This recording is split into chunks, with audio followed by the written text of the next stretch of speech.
ముద్రలు. ఈ కథను రచించిన వారు పివి శేషారత్నం గారు. ఈ కథ నవ్య వారపత్రికలో 2013 జూలైలో ప్రచురితమైంది. గట్టిగా ముసుగుతన్ని పడుకున్న భర్తను భయంగా నిద్ర లేపడం మొదలెట్టింది సుబ్బలక్ష్మి. 9 అయింది, లేవండి. ఉండేహే, రాత్రంతా నిద్రలేదు, పొద్దుటే నీ కాకిగోల విసుక్కుంటూ మళ్లీ ముసుగుతన్నాడు గోపాలం. అది కాదండి, మీరు లేవకపోతే పిల్లలు లేవడం లేదు. వాళ్ళకి స్కూలుకి టైం అయిపోతోంది. పోతే పోనీ, వాళ్ళు చదివి ఉద్ధరించాల్సిందేమీ లేదులే. అయ్యో కన్న తండ్రి, మీరే అలా అంటే వాళ్ళింక చదువుతారా? అబ్బబ్బా, ఉదయాన్నే జోరీగల ఏంటే సుబ్బి నీ రొదా? అవతలకి పోతావా లేదా? కోపంగా దుప్పటి తీసిపారేసి ఆమెను విసురుగా తోసేశాడు. సుబ్బలక్ష్మి ఎలాగో నిలదొక్కుని పిల్లల దగ్గరికి వెళ్ళింది. అంతా నా కర్మ. ఒరే చిన్నా చిట్టి, స్కూలుకి టైం అయిపోతోంది, లేవండర్రా, లేట్ అయితే మీ మాస్టారు కోప్పడతారు. చిన్న మరింత ముసుగ తీసుకుని పడుకున్నాడు. అబ్బా ఏంటమ్మా, ఎంత చలేస్తోందో, నేను లేవను అంది చిట్టి. ముసుగు తీసేసి వాళ్ళ పక్కనే కూర్చొని బతిమాలింది. అలాగంటే ఎలాగమ్మా, నా చిన్నారి తల్లివి కదూ. చిన్నా, నువ్వు బంగారు తండ్రివి కదూ. చిన్న బుర్రగొక్కుంటూ లేచి బద్ధకంగా ఆవలిస్తూ అడిగాడు. డాడీ లేచారా? సుబ్బలక్ష్మి నసిగింది. లేదురా చిన్నా. మరేమో డాడీ లేవకపోతే మేమెందుకు లేవాలి? అది కాదు చిట్టి, మరి మీ స్కూల్ 9:30కే కదా, గబగబా లేచి తయారవ్వాలి కదా. చిట్టి తల నిమురుతూ బుజ్జగింపుగా అంది తల్లి. చిన్న మళ్ళీ పడుకుంటూ, మరి డాడీ కూడా ఆఫీస్కెళ్ళాలి కదా అన్నాడు. ఇదంతా చూస్తున్న గోపాలం వెటకారంగా నవ్వాడు. ఏయ్ సుబ్బి, విన్నావా? వాళ్ళు నా పిల్లలే, ఎంత తెలివిగా సమాధానాలు చెప్తున్నారో చూసావా? పిల్లలు కూడా వెటకారంగా నవ్వుతూ తండ్రికి చెరోపక్క చేరి డాడీ అంటూ కౌగిలించుకున్నారు. సుబ్బలక్ష్మికి ఇది రోజూ అలవాటయిందే కనుక అవమానపడలేదు. పిల్లల పక్కబట్టలు మడతలు పెడుతూ బెరుకుగానే అంది. ఏమండి, మిమ్మల్ని ఒక్క మాట అడగనా? ఏంటే సుబ్బి, అడుక్కో కులాసాగా అన్నాడు గోపాలం. అదే అడగాలనుకుంటున్నాను. మీరు పిల్లలెదురుగా నా పేరును కూడా అంత వెటకారం చేస్తే వాళ్ళకి ఎంత లోకువైపోతున్నానో ఆలోచించండి అంది మెల్లిగా. తన వీపు మీద ఊగుతున్న చిట్టిని ఒళ్ళో పడుకున్న చిన్నాను ప్రేమగా నిమిరాడు గోపాలం. భార్యని మరింత వెటకారం చెయ్యాలనిపించింది కాబోలు. ఓసోస్, మహానగరం నుంచి దిగొచ్చిందండి. పల్లెలో పేడ పిసుక్కునేదానివి, పైగా నా పెళ్ళానివి. నీకా పిలుపు చాలే. భర్త మాటలకి కళ్ళనీరు తిరిగేసరికి సుబ్బలక్ష్మి కొంగుతో కళ్ళను అద్దుకుంది. నన్ను గౌరవించకపోయినా బాధపడ్ను, కానీ పిల్లలు ఇంకా చెప్పబోతున్న పెళ్ళాన్ని మాట్లాడనీలేదు గోపాలం. లేచి ఒళ్ళు విరుచుకుంటూ, నోర్మొయ్, వెళ్ళి మా ముగ్గురికి బ్రష్ల మీద పేస్ట్ పెట్టు అని కసిరాడు. చిట్టి వెంటనే తండ్రిని అనుసరించింది. అవును పెట్టుపో, నాది రెడ్ బ్రష్. చిన్నా కూడా తండ్రిని అనుకరిస్తూ గట్టిగా అరిచాడు. నాది బ్లూ. రోజు మరిచిపోవడమే. అదేదో పెద్ద జోక్లాగా ముగ్గురు కలిసి నవ్వారు. మనసు నొచ్చుకున్న అలవాటైపోయినట్టు భారంగా నిట్టూర్చింది సుబ్బలక్ష్మి. స్కూలుకి టైం అయిపోతోందని పిల్లలిద్దరూ వస్తువుల కోసం వెతుక్కుంటూ హడావిడి పడుతుంటే సుబ్బలక్ష్మి అటు పిల్లలకి ఇటు భర్తకి అన్నీ అందిస్తోంది. ఏయ్ మమ్మీ, నా పెన్నెక్కడా? చిట్టి విసుక్కుంది. నా స్కూల్ బ్యాగ్ ఏది? చిన్న కూడా తక్కువ తినలేదు. అయ్యో, నా మ్యాథ్స్ బుక్ కనబడ్డం లేదే, తల కొట్టుకుంది చిట్టి. గోపాలం ఆఫీస్కు టైం అయిపోతోందని నరసింహావతారమే ఎత్తాడు. సుబ్బీ, నా షర్ట్ ఇస్త్రీ చేసావా? నా బూట్లేవి? నా సాక్సు? అయ్యో, పావు తక్కువ 10 అయిపోయింది. ఈ మమ్మీకి అస్సలు బుద్ధి లేదు. అందుకే మమ్మీ అంటే డాడీకి అంత కోపం. మన కోసం అన్నీ రెడీగా ఉంచాలన్న జ్ఞానం లేదు. రోజు పొద్దుటే జరిగే ప్రసనమే. అయినా గోపాలం తండ్రి వెంకట్రామయ్యకి కోపం వచ్చింది.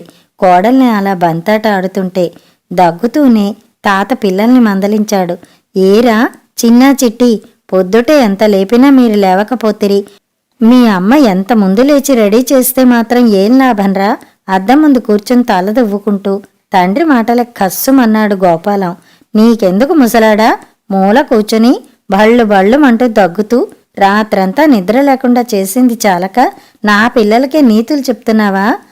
మా అమ్మగారిని చిన్న పెద్ద లేకుండా అంతలేసి మాటలు అంటుంటే కోడలి ప్రాణం విలవిల్లాడింది. అయ్యో, అదేమిటండి? ఆయన మీ కన్న తండ్రి, అయినా ఆయన అన్నదానిలో తప్పేముంది? గోపాలం తాపీగా బట్టలకి సెంటు కొట్టుకుంటున్నాడు. నోర్మొయ్, వాదిస్తే నాకు ఒళ్ళు మంట. సుబ్బలక్ష్మి ఊరుకోలేదు. అవునులేండి, మీరు లేస్తే పిల్లలు ఉదయాన్నే లేచేవారు. ఆవు చేలో మేస్తుంటే దూడ గట్టున మేస్తుందా?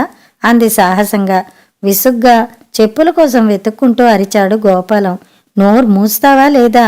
ఛ, పాడుకొంప. ఈ నీతులు వినలేక చెవులు గోడలు కట్టేస్తున్నాయి. ఇంతకీ నా చెప్పులు ఎక్కడ తగలెట్టావో చూడు. ఏ మమ్మీ, నా క్యారేజ్ ఏది? చిన్న కూడా కంగారు పడ్డాడు. సుబ్బలక్ష్మి సౌమ్యంగా, ఇదిగో చిట్టి. ఒరే చిన్నా, నీ వాటర్ బాటిల్ ఇదిగో, మర్చిపోయావు, తీసుకెళ్ళండి. మెల్లిగా భర్త వైపు తిరిగి ఆటో అబ్బాయి వీళ్ల కోసం చూసి తక్కిన పిల్లల్ని తీసుకుని టైం అయిపోతుందని వెళ్ళిపోయాడు. ఏమండి, కాస్త వీళ్ళని మీరే స్కూల్లో దింపేయండి. గోపాలం మంటెత్తిపోయినా ఏమనడానికి లేక విసుగ్గా, మళ్ళీ ఇదొక పని తగలనిందా? పదండిరా చిన్నా చిట్టి, బండి తీస్తాను అంటూ బయటికి పరిగెత్తాడు. పిల్లలిద్దరినీ సాగనంపి లోపలికొచ్చి అలసటగా కొంగుతో మొహాన్నద్దుకుంది సుబ్బలక్ష్మి. హమ్మయ్యా, వీళ్ళు వెళ్ళాక తుఫాన్ వెలిసినట్టయింది. 10 దాటిపోయింది. మీకు అన్నం వడ్డించనా? అంతవరకు కోడలి అవస్థ చూసిన వెంకట్రామయ్యకి జాలేసింది. అప్పుడే వద్దులేమ్మా లక్ష్మి, ఇంకా ఆకలి కావడం లేదు. బాగా మందగించినట్టుంది. పోన్లెండి మావయ్య, 1 గంట ఆగి తిందురుగాని. ఈలోగా ఇల్లు సర్దేస్తాను. మీ మనవలు చూసారా? లేచిన అరగంటలోనూ ఇల్లు రణరంగం చేసేశారు. మామగారు నిట్టూరుస్తూ, లక్ష్మి, నాకెందుకో చాలా బాధగా ఉందమ్మా. నువ్వెంతో సహనం గలదానివి కనుక సర్దుకుపోతున్నావు. కానీ ఇలా ఎన్నాళ్ళు? అదే నాకు అర్థం కావటం లేదు మావయ్య. నువ్వన్నట్టు ఆవు చేలో మేస్తుంటే దూడ గట్టున మేస్తుందా తల్లి? మా వాడి అవలక్షణాలు, ఆ మంకుపట్టు, నోటి దురుసు పిల్లలకి వచ్చేస్తున్నాయి. సుబ్బలక్ష్మి నోటి నుండి గాఢమైన నిట్టూర్పు తన్నుకొచ్చింది. అంతటికే ఆ భగవంతుడే ఉన్నాడు.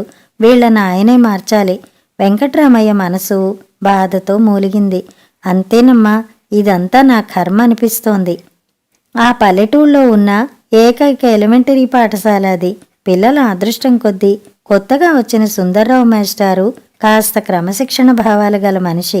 పిల్లల భవిష్యత్తును చక్కగా తీర్చిదిద్దాలనే సంకల్పం ఉన్న వ్యక్తి కావడంతో అంతకు ముందు ఇష్టమొచ్చిన సమయానికి స్కూలుకు వచ్చే పిల్లలు కూడా మాస్టారి పట్ల భయభక్తులతో ఈ మధ్య సకాలానికి క్లాసుకు వస్తున్నారు. ఆ రోజు సుందర్రావు మాస్టారి పాఠాన్ని పిల్లలంతా ఆసక్తిగా ముందుకు వంగి వింటున్నారు. ముందు ఇది చెప్పండర్రా, మాతృదేవోభవ. పిల్లలు ముక్త కంఠంతో పలికారు, మాతృదేవోభవ. ఇంతలో స్కూలుకి ఆలస్యంగా వచ్చిన చిన్న తరగతి గుమ్మం ముందు నిలబడి, గుడ్ మార్నింగ్ సార్ అన్నాడు. మాస్టారితో పాటు దీక్షగా పాఠంలో లీనమైన పిల్లలంతా చిన్న వైపు తిరిగారు. ఏం కిషోర్, ఇంత ఆలస్యం? ఇప్పుడు టైం ఎంత అయిందో తెలుసా? చిన్న నీళ్లు నమిలాడు. మరేమో మాస్టారు, పిల్లల్ని దండించడం ఇష్టం లేని మాస్టారు మామూలుగానే చిన్నాను అనుమతించారు. లోపలికి రా, ఈసారి ఆలస్యమైతే క్షమించేది లేదు. అవును, ఇంత ఆలస్యం ఎందుకయింది? చిన్న ధైర్యంగా, మా అమ్మ లేపలేదండి అన్నాడు. తప్పు తంది కాదు, తల్లిదన్న ఉద్దేశంతో. మాస్టారికి విషయం బోధపడింది. మీ అమ్మగారే నిద్ర ఎందుకు లేపాలి? రాత్రి పెందరాళే పడుకుంటే తెల్లారక ముందే తెలివొస్తుందిగా. చిన్నకి మరింత ధైర్యం వచ్చేసింది. హుషారుగా చెప్పాడు, రాత్రి మా డాడీ టీవీని చూస్తారు కదండి. సినిమాలంటే నాకు ఇష్టమే, అందుకని అర్ధరాత్రి వరకు చూస్తానన్నమాట. మరి మా అమ్మ పడుకోమని గుర్తు చెయ్యాలి కదండి. పిల్లలంతా గొల్లున్నవ్వారు. Silence silence. సరే, హోంవర్క్ చేసావా? చిన్న నీళ్లు నమిలాడు. హోంవర్కు మరి మా కొంటె కుర్రాడొకడు కీచు గొంతుతో, మమ్మీ చేయించలేదు కదండి అనేసరికి పిల్లలంతా మళ్ళీ గొల్లున్నవ్వారు. చిన్న మొహం కాస్త చిన్నబోయింది. సైలెన్స్. ఏం కిషోర్, మీ అమ్మగారు చెప్పందే ఏ పని చెయ్యవా? తను ఇలా క్లాసులో అవమానపడ్డానికి తల్లే కారణం అనిపించింది చిన్నాకి. ఛ, అస్సలు మా మమ్మీ చెప్పిన పనేది చెయ్యాలనే అనిపించదండి అనేసరికి ఈసారి మాస్టారు విస్తుపోయారు. ఎందుకు అనిపించదు? తల్లిని అవమానిస్తుంటే తండ్రి ఇంటి దగ్గర వత్తాసు పలకడం గుర్తొచ్చి చిన్న దర్పంగా అన్నాడు. నాకే కాదు, అసలు మా చిట్టికి కూడా వినాలనిపించదు.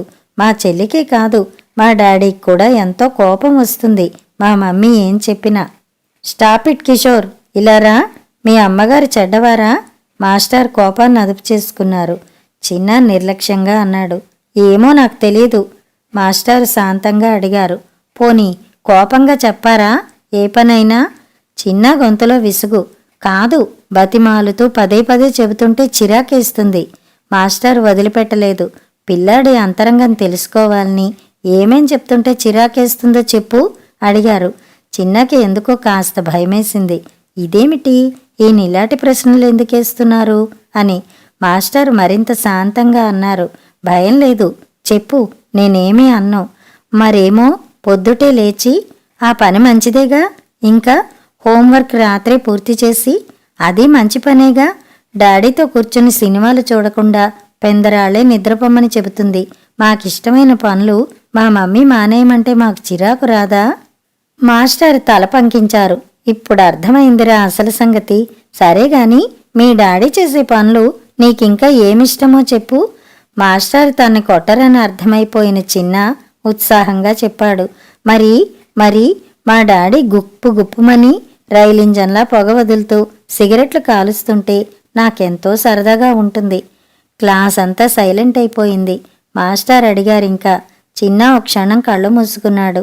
నేను అలా పొగ వదిలితే ఎంత బాగుంటుందో అనిపిస్తుంది. రాత్రులు మా డాడీ సీసాలోంచి డ్రింకు వంపుకుని తాగుతుంటే. మాస్టారు దీర్ఘంగా నిట్టూర్చారు. కిషోర్, ఇంక చెప్పనవసరం లేదు నాయనా. నేనంటే నీకిష్టమేనా? చాలా ఇష్టం మాస్టారు. నాకే కాదు, మా క్లాస్ అంతటికీ ఇష్టమే. మీరెంతో నెమ్మదిగా అర్థమయ్యేలా పాఠాలు చెప్తారు. అయితే నా మాట వింటావా? తప్పకుండా వింటాను మాస్టారు. మీ అమ్మగారంటే నీకిష్టం లేదు కదా? ఇంట్లోంచి వెళ్ళిపోతే బావుంటుంది కదూ? సుందర్రావు గారి మాటకి వణికిపోయాడు చిన్న. అవును కిషోర్, అన్నీ నీకిష్టం లేని పనులే చెప్తుందనుకుంటావు. చిన్నకి ఏం చెప్పాలో తెలియలేదు. అవి అవి మాస్టారు అదను చూసి అసలు విషయంలోకి అడుగుపెట్టారు. చూడు నాయనా, మనల్ని సృష్టించిన దేవుడు తానే అన్ని చోట్ల ఉండలేక అమ్మను సృష్టించాడు. తల్లిని మించిన దైవం ఈ ప్రపంచంలోనే లేదు. నవమాసాలు మిమ్మల్ని కడుపులో పెట్టుకుని మోసి భూమి మీద పడ్డాక మిమ్మల్ని కంటికి రెప్పలా కాచే తల్లి మీకిష్టం ఉన్నా లేకున్నా మీ బాగు కోరి హితవు చెప్తుంది. మంచి అలవాట్లు నేర్చుకోవాలని కోరుకుంటుంది. అటువంటి అమ్మ మనసు బాధ పెట్టడం ఎంత పాపం బాబూ. నువ్వు రాత్రి పెందరాళే పడుకుంటే త్వరగా లేవగలుగుతావని, స్కూలుకి ఆలస్యం కావని, నీ హోంవర్కు రాత్రే చేసేసుకుంటే క్లాసులో నువ్వు దెబ్బలు తినవని మీ అమ్మ ఆశ బాబూ. మరి మా డాడీ చెడ్డవాడా మాస్టారు? ఒక్క క్షణం ఆగారు. కాదు కిషోర్, కానీ ఆయన చేస్తున్నది తప్పని ఆయనకి తెలియడం లేదు. సరే, అది తర్వాత మాట్లాడతాను అంటూ తక్కిన క్లాస్ వైపుకి తిరిగి, పిల్లలు, మాతృదేవోభవ అంటే తల్లిని దైవంగా భావించాలి. ఎందుకంటే భారతీయ సంస్కృతిలో మాతృస్థానం విశిష్టమైనది. ఏ ప్రాణికైనా జన్మనెత్తిన మరుక్షణంలో ఆదుకునేది తల్లి. అంతేకాక తన సంతాన సంక్షేమానికి, పురోభివృద్ధికి తాను చేయగలిగిందంతా చేస్తుంది. తాను అసక్తురాలైన అనుక్షణం వారి అభ్యుదయానికి భగవంతుణ్ణి ఆరాధిస్తుంది. తన సంతాన రక్షణ తప్ప ఆమెకి మరో ఉన్నతాశయం ఉండదు. అందుకోసం తన ప్రాణమైనా అర్పించడానికి వెనుదీయంది తల్లి. ఈరోజు నా పాఠం ఇదే. అర్థమైందిగా? పిల్లలంతా తలూపుతుంటే సత్యం అన్నట్టుగా బెల్ మోగింది. గోపాలం సిగరెట్ తాగుతూ మధ్యలో టీపాయ్ మీద పెట్టుకున్న సీసాలోని డ్రింకు గ్లాసులోకి వంపి తాగుతుండడం పిల్లలు గమనించారు. సుబ్బలక్ష్మి గమనించి కంగారు పడింది. ఏం చిన్నా, ఇంకా ఇద్దరూ నిద్రపోలేదా? నిద్ర రావడం లేదు కానీ ఒక్క మాట అడగనా మమ్మీ అంది చిట్టి. అడుగు. డాడీ తాగే ఆ సీసాలో డ్రింక్ బాగుంటుంది కదా, మాకదివ్వవా? సుబ్బలక్ష్మికి వణుకొచ్చింది. బాబూ పాప, వద్దమ్మా, అలాంటి మాటలు అనకూడదు. చిన్న కోపంగా అరిచాడు. ఎందుకు అనకూడదు? సుబ్బలక్ష్మికి ఒక్క క్షణం ఏం చెప్పాలో అర్థం కాలేదు. పసివాళ్లకెలా చెప్తే అర్థమవుతుంది? అది విషం బాబూ. అయితే డాడీ ఎందుకు తాగుతున్నారు? చిట్టి ఊరుకోలేదు. సుబ్బలక్ష్మి బాధపడుతూ, నీ ప్రశ్నకి సమాధానం చెప్పే శక్తి నా దగ్గర లేదు చిట్టి అంటూ దుఃఖాన్ని అదింపెట్టుకుంది. ఈ మమ్మీ ఎప్పుడు మనం అడిగింది ఇచ్చింది కనుక. పదరా అన్నయ్య, పడుకుందాం అంది విసుగ్గా చిట్టి. చిన్న కూడా చెల్లెలతో పాటు దుప్పటి ముఖం మీదకి లాక్కున్నాడు. దీనికి అంతటికీ కారణమైన భర్త మీద కోపం వచ్చినా ఏమీ చెయ్యలేక కనీసం విషయమైనా చెబుదామనుకుంది సుబ్బలక్ష్మి. ఏమండి, ఇదేమన్నా బాగుందా? భార్యను చూసి మరింత నిషా వచ్చింది గోపాలానికి. రావే సుబ్బి, ఏంటి ఇది బాగుందా అంటున్నావా? చాలా బాగుంది. సుబ్బలక్ష్మి ఊరుకోలేదు. అయితే మీ కొడుక్కి కూతురికి కూడా కాస్త ఇవ్వండి, తాగుతారు. నోర్ముయ్, ఏం కూసావే? తిక్కరేగింది గోపాలానికి. అవునండి, పిల్లలు ఎదుగుతున్నారు. ఈ పాడలవాటి గురించి వాళ్లల్లో అప్పుడే ఆలోచన మెదిలింది. నోర్ముయ్ వెధవసంత, ఇంటికి వస్తే చాలు ఏడుపులు, ఆ ముసలాడి రోగాలు. ఛ, సుఖం లేదు. ఎందుకంత విసుక్కుంటారు? అసలు మీరు పిల్లల్ని ఎప్పుడైనా పట్టించుకున్నారా? వాళ్లకే దొరబాబు దొరసాని. అలాగే అనుకున్నారు గాని చిన్నకి మొన్న పరీక్షల్లో ఎన్ని తక్కువ మార్కులు వచ్చాయో మీరు చూసారా? చిట్టి మీ గారంతో పెంకిఘటంలా తయారవుతోంది. గోపాలం వెటకారంగా అన్నాడు. కన్నతల్లివి నువ్వున్నావుగా. అంటే కన్న తండ్రిగా మీకేం బాధ్యత లేదా? నా బాధ్యతకేం తక్కువ వచ్చింది? మంచి తిండి, బట్టలు, స్కూల్ ఫీజులు. దానితో మీ బాధ్యత తీరిపోయిందని అనుకుంటున్నారా? భార్యాభర్తలిద్దరూ వాదులాటలో మునిగిపోతుంటే ముసుగులోంచి ఇద్దరు పిల్లలు అదంతా విన్నారు. అబ్బబ్బా, వీళ్లతో వేగలేకపోతున్నామే చిట్టి. అన్నగారి మాటలకు తాళమేసింది చిట్టి. అవునరా అన్నయ్య, చూడు ఎలా పోట్లాడుకుంటున్నారో. అసలు నాకు ఈ ఇంట్లో ఉండాలంటే చిరాకేస్తోంది. నాకు అంతేరా. కాని మనం కూడా లేకపోతే తాతయ్య ఏడుస్తాడు. ఏడిస్తే ఏడవని. తప్పురా అన్నయ్య, తాతయ్యకి మనమంటే ఎంతో ఇష్టం. మరి డాడీ ఎందుకు తిడతాడు తాతని? ఏమో, అదే నాకు అర్థం కాదు. సర్లే పడుకో. అబ్బా, నిద్ర రావడం లేదు. గట్టిగా కళ్ళు మూసుకో. టీవీలో ఏదో సినిమా వస్తోంది, చూద్దాం. అదిగో ఏదో ఫైటింగ్ అవుతోంది. చిన్నకి విసుగొచ్చింది. అబ్బా, ఎక్కడ చూసినా ఫైటింగ్లే. చిట్టి తమాషాగా అంది. ఈ ఫైటింగ్ మజాగా ఉంటుందిలే. టీవీ చూస్తూ అలాగే నిద్రలోకి జారుకున్న పిల్లలకి దుప్పటి కప్పి కరువు తీరా ఏడ్చింది సుబ్బలక్ష్మి. గోపాలం పేకాడుతున్న చోటికి ఆదుర్దాగా పరిగెత్తుకొచ్చింది సుబ్బలక్ష్మి. ఏమండి? గోపాలానికి మండుకొచ్చింది. పెళ్ళాం అలా 10 మంది మధ్యకి వచ్చేసరికి వెనకాల తండ్రి కూడా కనిపించాడు. ఏయ్ సుబ్బి, నువ్విక్కడికెందుకొచ్చావే? ఏం ముసలాడా, నువ్వే నా వెంట పెట్టుకొచ్చావు? సుబ్బలక్ష్మి గాబరాగా చెప్పింది. మరేమో చిన్న ఇంటికి రాలేదండి. గోపాలం తేలిగ్గా కొట్టిపారేశాడు. ప్రతిదానికి నీకు కంగారే. ఏ ఫ్రెండ్ ఇంటికైనా వెళ్ళుంటాడులే. అందరిల్లు తిరిగానండి, ఎవరింట్లోనూ లేడు. గోపాలం విసుగ్గా పేకముక్కలు కింద పడేశాడు. ఒరే నాగులు, నాకింక తప్పదుగాని నేనింక పోతా. ఓ మొక్కేసి పోరా. రసపట్టులో ఉన్న ఆట వదులుకోవడం ఇష్టం లేని నేస్తం ఆపబోయాడు. కాదులే, పిల్లాడి ఇంటికి రాలేదుట. నువ్వేమనుకోనంటే నేనొకటి చెప్పనా గోపాలం? నెమ్మదిగా అన్నాడు నాగులు. మీవాడు మన సిగరెట్ తాగుతూ కనబడ్డాడు. నన్ను చూడగానే పారేశాడు. గోపాలం ఒళ్ళు మండిపోయింది. స్నేహితుడి ముందు పరువు తీశాడన్నమాట చిన్న. ఉండు, వాడంతు చూస్తాను. మళ్ళీ ఏడ్చింది సుబ్బలక్ష్మి. ఏం చూస్తారండి? చిన్న అసలింటికే రాలేదు. నాగులు మళ్ళీ అన్నాడు. మొన్నొకసారి మీ పిల్లలిద్దరూ స్కూలుకు వెళ్లకుండా చెరువుగట్టు మీద పేకాడుతున్నారు గోపాలం. గోపాలం ఆగ్రహంతో ఊగిపోయాడు. ఏమే సుబ్బి, ఇదంతా నీకు తెలుసా? నాకెందుకు చెప్పలేదు? చెప్పినా మీరు వినిపించుకునే స్థితిలో ఉంటేగా. ముందు చిన్నాను వెతకండి. అటగా వెళ్తున్న సుందరం మాస్టార్ నాపాడు గోపాలం. మాస్టారు, మా వాడెక్కడైనా? మరి మీ బాబు ఎక్కడుంటాడో నాకు తెలుసండి గోపాలం గారు. తెలుసా? చిన్న ఎక్కడున్నాడు? రండి చూపిస్తాను అన్నాడు మాస్టారు. అంతా మాస్టార్ను అనుసరించారు. గుడి దగ్గర మెట్ల మీద చిన్న చిట్టి సీసాలోని డ్రింకుని గ్లాసులోకి వంపుకుంటూ కనిపించేసరికి గోపాలం చేష్టలుడిగిపోయాడు. చిన్న మత్తుగా అంటున్నాడు. చిట్టి, సీసాలోని డ్రింకు బాగుంది కదూ? చిట్టి కూడా జోగింది. నాకు కూడా మరికొంచెం పోయి, చాలా బాగుంది. సుబ్బలక్ష్మి తటాలన ముందుకెళ్ళి ఇద్దరి చేతుల్లోని గ్లాసులను లాక్కుని విసిరేసింది. ఏంటర్రా ఈ పాడు పని? చిన్న మత్తుగా కళ్ళెత్తాడు. ఓ మమ్మీయా? చిట్టి ఎదురు తిరిగింది. పాడు పనేంటి మమ్మీ? మరి డాడీ కూడా తాగుతారుగా? తేరుకున్న గోపాలం కోపంతో చెలరేగిపోయాడు. ఏరా చిన్న చిట్టి, నా అలుసు చూసుకుని ఇంతకు తెగిస్తారా? కొట్టబోతున్న గోపాలం చెయ్యి పట్టుకున్నాడు అతని తండ్రి వెంకట్రామయ్య గారు. వాళ్ళనెందుకురా కొడతావు? నన్ను కొట్టు. నువ్వుండు ముసలాడా, అసలు ఇదంతా నీ దరిద్రమే. ఆయన తలదించుకున్నాడు. అవునరా, చిన్నప్పుడు వయసులో ఉన్నప్పుడు అవన్నీ సరదాలు అనుకుని నువ్వు నన్ను అనుకరిస్తావని గ్రహించలేక సిగరెట్టు, పేకాట, తాగుడికి బానిసనై ఇల్లు ఒళ్ళు గుల్ల చేసుకున్నాను. అందుకే నీకు చెప్పే హక్కు నైతికంగా పోగొట్టుకున్నాను. ఇవాళ నువ్వు అంతే. పిల్లలు ఎదురుగానే నీ సరదాలన్నీ తీర్చుకుంటున్నావు. పసివాళ్ళు, వాళ్ళకేం తెలుసు? సుబ్బలక్ష్మి కంఠమెత్తింది.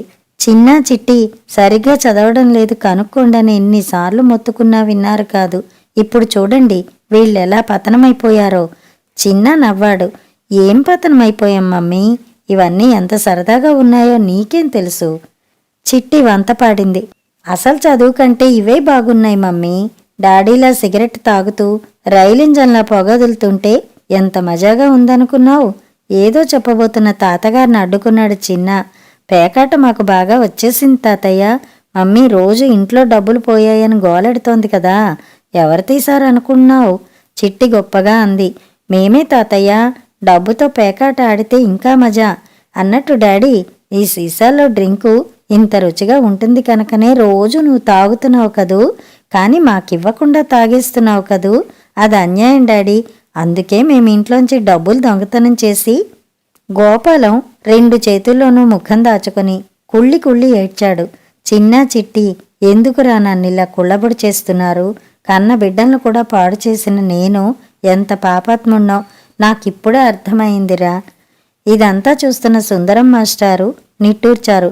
గోపాలం గారు, చూసారా పసివాళ్ల మనసు ఎంతటి మైనపు ముద్దో? దానిమీద ఏ ముద్ర పడితే జీవితాంతం అదే ఉంటుంది. తల్లిదండ్రులను పిల్లలు అనుకరిస్తారు. మంచికైనా చెడుకైనా మీ నుండే పిల్లల మనసులో బీజం పడుతుంది. మీరు మీ భార్యను వాళ్ళెదురుగా చులకం చేస్తుంటే అదే రైట్ అనుకున్నారు. మీకో విషయం చెప్పనా? రామకృష్ణ పరమహంస వద్దకు ఓ పెద్ద ఆవిడ తన కొడుకు తీపి పదార్థాలు ఎక్కువ తినడం వల్ల ఆరోగ్యం పాడవుతోంది కనుక తీపి తినొద్దని చెప్పమంటుంది. కానీ ఆయన ఏం చేశారో తెలుసా?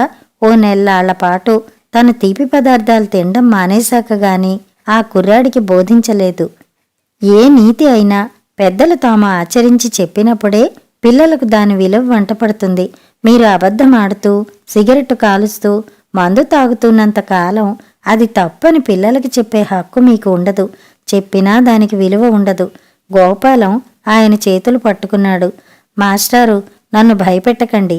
నేను చేసింది తప్పే. పసివాళ్లకి కావలసినవన్నీ కొని ఇస్తున్నానే అనుకున్నాను గాని వాళ్ళు నన్ను అనుకరిస్తారని గుర్తించలేకపోయాను. వెంకట్రామయ్య గారు కొడుకును ఓదార్చారు.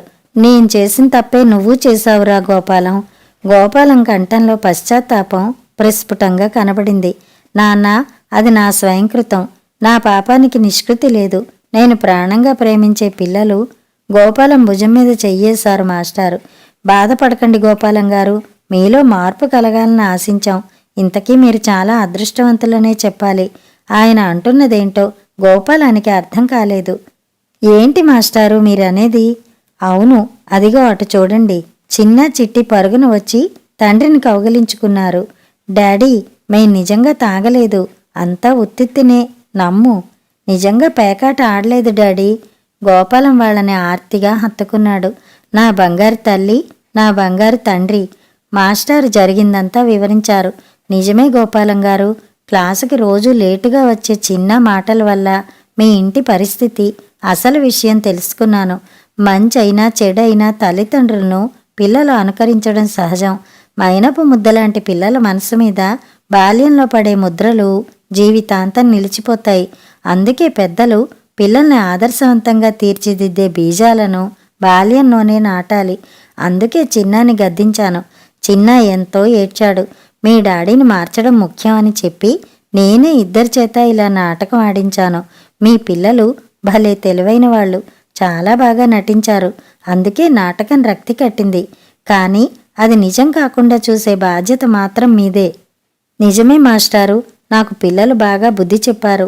పిల్లలిద్దరూ తండ్రి చెయ్యి గట్టిగా పట్టుకున్నారు. నువ్వంటే మాకెంతో ఇష్టం. నిన్ను చాలా బాధ పెట్టాము కదూ. లేదు నాన్న, నా కళ్ళు తెరిపించారు. అందుకే సంతోషంగా ఉంది. మేము కాదు డాడీ, మా మాస్టారు అన్నారు వాళ్ళు. లోకంలో తల్లిని మించి బిడ్డల క్షేమం కోరేవారెవరూ ఉండరు. మమకారాన్ని తన అమ్మదనంలో కలగలిపి ప్రేమగా బిడ్డలను రేపటి పౌరులుగా తీర్చిదిద్దగలిగేది ఒక్క అమ్మ మాత్రమే. అమ్మ మాటని బంగారు బాటగా మలుచుకోండి చాలు అన్నారు సుందర్రావు మాస్టారు పిల్లల తల నిమురుతూ. కథ సమాప్తం.